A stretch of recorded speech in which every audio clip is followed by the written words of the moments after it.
Marami na tayong mga complaints, mga nakakausap natin mga local businessmen.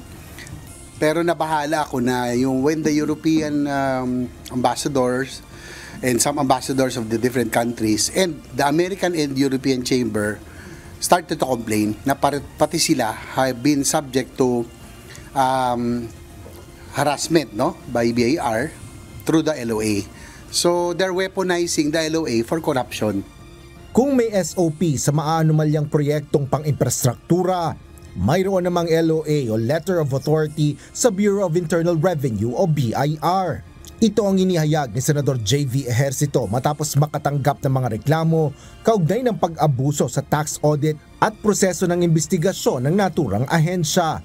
Ini-issue ng BIR Regional Director ang LOA para bigyan ng kapangyarihan ng mga revenue officer o examiner na siyasati ng mga taxpayers' books of account. Ngunit ayon kay Senador JV, inaabuso ito ng mga kawani ng BIR na target hindi lang ang mga lokal na negosyante kundi maging mga foreign investor.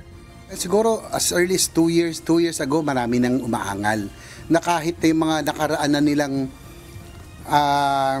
fiscal years, no, sa kanilang mga negosyo na cleared na through LOA binubuksan ulit, no? So sa akin, I don't mind na it's a revenue generating. We support any revenue generating measures by the government agencies, no, like BIR. Pero wag naman yung aabusuhin. We have to strike a balance kasi this will not give us give a good signal, no, of course, for local and both foreign investments.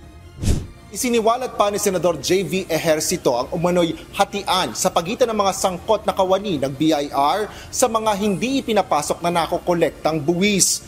Umaabot anya ito ng daan-daang milyon o maaring bilyong-bilyon na rin sa ilang taon na umanong korupsyon sa loob ng ahensya.